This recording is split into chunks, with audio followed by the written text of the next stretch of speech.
जय हिंद दोस्तों, मैं ओम प्रकाश यादव आपका अपना चैनल ओम प्रकाश एजुकेशन में स्वागत करता हूं। दोस्तों, अगर मेरा वीडियो अच्छा लगे तो उसे लाइक कीजिए, शेयर कीजिए और मेरे चैनल को सब्सक्राइब कीजिए। आइए आज चतुर्भुज के कुछ कंसेप्ट को देखते हैं। चतुर्भुज में आप कल कुछ कंसेप्ट देखे हैं, आज कुछ देखते हैं। चतुर्भुज जिस चतुर मतलब होता है चार, भुज जिसका चार भुजा हो उसको हम चतुर्भुज कहते हैं। वर्ग में भी चार भुजा हो तो वो भी चतुर्भुज है। तो इसको ए मान लेते हैं, इसको बी मानते हैं, इसको सी मानते हैं, इसको डी मानते हैं। ये जो होगा इसका विकर्ण होगा। इसको D1 मान लेते हैं और यहाँ से एक विकर्ण दूसरा होगा जिसको D2 मान लेते हैं। और ये क्या हो गया, उसका O हो गया, बीच वाला बिंदु। तो देखिए यहाँ पे एक कंसेप्ट है। पहला कंसेप्ट है कि AO यानी यहाँ से यहाँ EO के स्क्वायर प्लस OC के स्क्वायर बराबर होगा BO के स्क्वायर प्लस OD का स्क्वायर। इसमें क्या करेगा, आपको इसका मान दे देगा, इसका दे देगा, इसका दे देगा और इसका छोड़ देगा, कहेगा इसका मान ज्ञात कीजिए। तो आप AO square plus OC square बराबर BO ये वाला प्लस OD ये वाला, यानी ए स्क्वायर दोनों का जोड़ जो होता है ये इसके स्क्वायर और इसके स्क्वायर के जोड़ के बराबर होता है। ये रहा एक। दूसरा कंसेप्ट है आपका कि AB स्क्वायर ये हो गया AB square plus BC square plus ये BC हो गया CD square plus DA square ये बराबर होता है आपका, ये होगा D1, ये विकर्ण जो है D1, तो D1 के स्क्वायर प्लस ये रहा आपका D2, यहाँ से यहाँ तक ले यानी D2 के स्क्वायर। ये दूसरा कंसेप्ट रहा।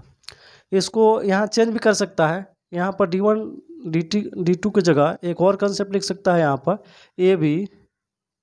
AB square plus BC square plus CD square plus DA square ये बराबर हो जाएगा। देखिए DA मतलब क्या होगा, DA मतलब ये नहीं हुआ AC, तो DA की जगह AC स्क्वायर भी लिख सकते हैं आप प्लस D2 ये वाला है, ये वाला विकर्ण, तो BD स्क्वायर भी लिख सकते हैं, इसको BD स्क्वायर लिख सकते हैं। तो ये चतुर्भुज में ये आपका तीन जो कंसेप्ट हैं बहुत इंपॉर्टेंट है और यहाँ से क्वेश्चन पूछे जाते हैं। पहला देख लीजिए कि AO के स्क्वायर प्लस OC के स्क्वायर बराबर होता है BO के स्क्वायर प्लस OD के स्क्वायर। ये पहला कंसेप्ट हो गया। इसमें क्या करेगा, आपको इसका मान दे देगा और इसका मान दे देगा और इसका मान दे देगा, इसका पूछ लेगा। फिर इसी तरह AB square BC square plus CD square plus DA square बराबर होता है ये विकर्ण के स्क्वायर प्लस दोनों विकर्ण के स्क्वायर के बराबर होता है। इसका पूरा जो होता है परिमिति यानी इस भुजा के स्क्वायर, इस भुजा के स्क्वायर और इस भुजा के स्क्वायर और इस भुजा, ये चारों भुजा के स्क्वायर को जोड़िएगा तो बराबर होगा दोनों विकर्ण के स्क्वायर के प्लस के बराबर होगा, यानी दोनों विकर्ण को जोड़िएगा स्क्वायर करके उसके बराबर होगा। तो चलिए आगे दूसरा कंसेप्ट देखते हैं। आइए देखते हैं। एक होता है आपका चक्रीय चतुर्भुज। यहाँ से भी क्वेश्चन पूछे जाते हैं, यहाँ से भी एग्जाम में बहुत सारे क्वेश्चन आजकल आ रहे हैं, तो इसको देख लीजिए थोड़ा ध्यान से। देखिए चक्रीय चतुर्भुज ये हो गया आपका सर्किल में इसका ये परिधि में 2 पॉइंट ले लिए, इधर 2 पॉइंट लिए, 4 पॉइंट ले लिया और इसको मिला दिए। ये पूरा वृत्त का परिधि होता है, परिधि के 2 पॉइंट एक दूसरे से मिला दिया इसे। तो इसमें जो ये जो चतुर्भुज बना इसको बोलते हैं हम चक्रीय चतुर्भुज। इसको क्या बोलते हैं, जो वृत्त के अंदर चतुर्भुज बनता है उसको हम क्या बोलते हैं, चक्रीय चतुर्भुज। तो देखिए इसका कंसेप्ट है इसको अगर ए मानते हैं, इसको बी मानते हैं, इसको सी मानते हैं, इसको डी मानते हैं, तो याद रखिएगा ये कोण और ये कोण का जो योग होता है वो 180 डिग्री होता है, और इस कोण और इस कोण का योग जो होता है 180 डिग्री होता है। तो इसमें कंसेप्ट है, आप कंसेप्ट को याद करिए, तो कोण ए प्लस ठीक सामने वाला, इसके सामने वाला कोण सी बराबर हो जाएगा 180 डिग्री। ये कंसेप्ट आप याद रखिएगा। दूसरा आएगा कोण बी प्लस ठीक सामने वाला कोण डी बराबर होगा 180 डिग्री। तो अगर ऐसे दे देगा, आपको क्वेश्चन कैसे पूछेगा बता देते हैं। यहाँ पर क्या करेगा कि वृत्त दे देगा एक, और वृत्त के अंदर चक्रीय चतुर्भुज दे देगा, और यहाँ लिख देगा ए बी सी डी, ऐसे लिख देगा। और लिख कर क्या करेगा, आपका यहाँ पर मान दे देगा, यहाँ पर 70 डिग्री दे देगा, और यहाँ पर पूछेगा कि कितना डिग्री होगा। तो आप याद रखिएगा कि दोनों का योग 180 डिग्री आएगा, होता है। दोनों का योग जो होता है 180, तो 70 है तो ऑटोमेटिक ये कितना हो जाएगा 110 हो जाएगा। वैसे ये 80 दे देगा, पूछ देगा ये वाला कितना हो जाएगा, तो ये 80 होगा, तो जाहिर सी बात है कि 100 होगा, तभी तो दोनों मिला के 180 होंगे। तो ऐसे क्वेश्चन पूछे जाते हैं, बहुत छोटे क्वेश्चन पूछे जाते हैं, लेकिन आपको कंसेप्ट पता रहेगा तभी आप बना सकते हैं। चलिए एक दो कंसेप्ट जो है हम समचतुर्भुज से देख लेते हैं, समानांतर और समलंब से। तो समचतुर्भुज, इसके बारे में आप कल बताए थे कि समचतुर्भुज वो चतुर्भुज है जिसकी चारों भुजाएं बराबर हो। जैसे ये वर्ग हो गया, ये वर्ग है, इसका ए भुजा ए है, ये बी ए है, ये भी ए है, ये भी है, चारों भुजा बराबर है। वर्ग के चारों भुजा आपस में बराबर होते हैं। तो इसको क्या करेंगे, इसको हम ऐसे खींच देंगे और थोड़ा सा इसको ऐसे कर देंगे, ऐसे बना देंगे इसको। तो ये क्या हो जाएगा आपका, ऐसे बना देंगे। तो ये तो ए रहेगा, इसका भुजा में कोई मतलब परिवर्तन नहीं हो जा, भुजा की लंबाई में कोई परिवर्तन नहीं, लेकिन ये विकर्ण जो है, ये विकर्ण जो होता है वर्ग का, ये 90 डिग्री कोण बनाता है। यहाँ पर 90 डिग्री कोण बनाता है, यहाँ पर 90 डिग्री कोण बनाता है, यहाँ पर 90 डिग्री कोण बनाता है, यहाँ पर 90 डिग्री कोण बनाता है। तो यहाँ क्या होगा, ये विकर्ण जो होगा ये छोटा बड़ा हो जाएगा, लेकिन यहाँ पर भी 90 डिग्री कोण बनाएगा, यहाँ पर भी 90 डिग्री, यहाँ पर यानी यहाँ पर भी 90 डिग्री कोण बनाएगा, भले विकर्ण जो वो छोटा हो जाएगा। तो आप इसमें याद रखिएगा, क्या कल आपको हम बताए थे कि समचतुर्भुज का क्षेत्रफल जो होगा वो कितना होता है, 1/2 गुणे d1 गुणे d2, यही ना होता है। तो ये जो फार्मूला है ये वर्ग का भी होगा। ये अगर हमको वर्ग का क्षेत्रफल कितना होगा, तो 1/2 गुणे d1 गुणे d2 पर भी निकालिएगा, या वर्ग का क्षेत्रफल होता है आपका भुजा स्क्वायर।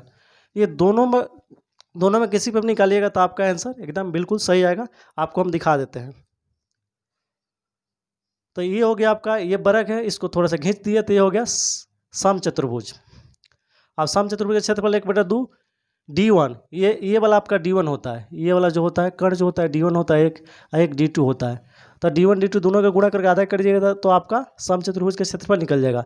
वर्ग का भी क्षेत्रफल वैसे भी निकाल लीजिएगा, ये आपका d1 है, d2 है, आप 1/2 d1 d2 करके निकालिएगा तो वर्ग का भी क्षेत्रफल निकल जाएगा। ऐसे वर्ग का क्षेत्रफल भुजा स्क्वायर, इससे भी निकालिएगा, इससे निकालिएगा चाहे इससे निकालिएगा, आपका आंसर सेम आएगा, कोई दिक्कत नहीं आएगा आपको।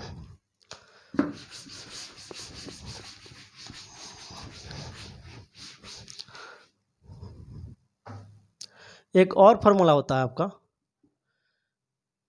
4a²। ये फार्मूला जो है अक्सर ये फार्मूला आपको बताते हैं, 4a² d1 square plus d2 square. ये फार्मूला बहुत कम यूज में आते हैं, लेकिन आपको ये याद, अगर आपको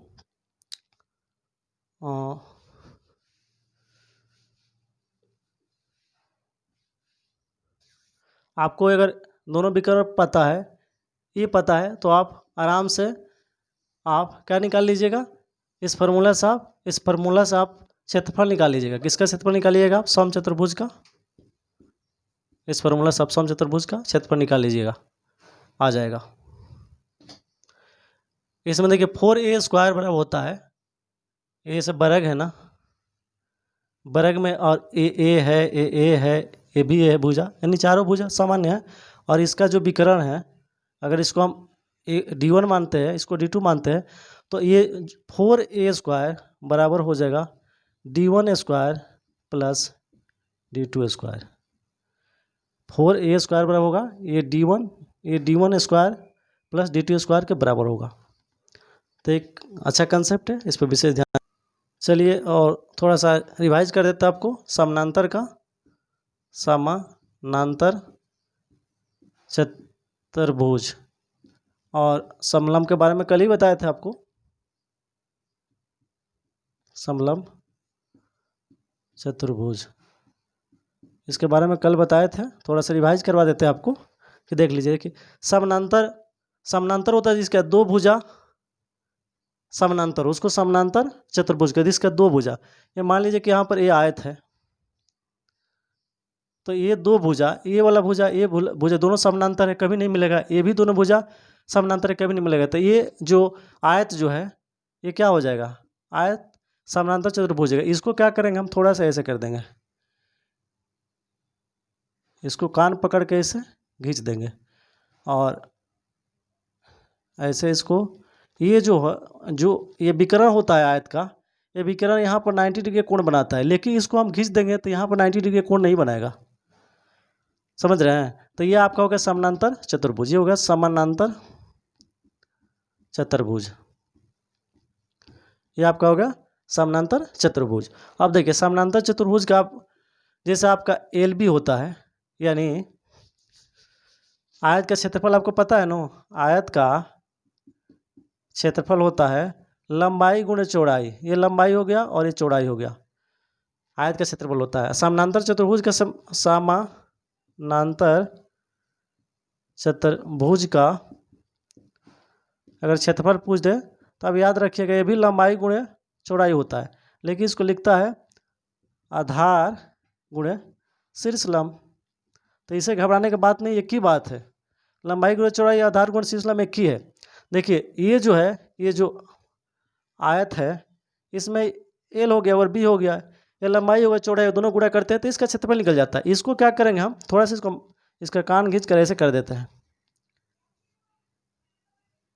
तो क्या हो गया, ए एल है, ये तो एल है, बी है, तो यहाँ से क्या करते हैं एक लंब डाल देते हैं और ये हो जाता है बी, यानी ऊंचाई हो जाता है।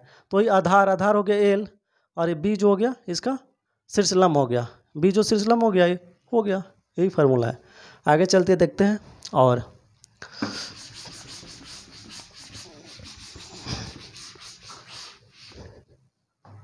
आगे होता है आपको तीसरा नंबर है समलंब।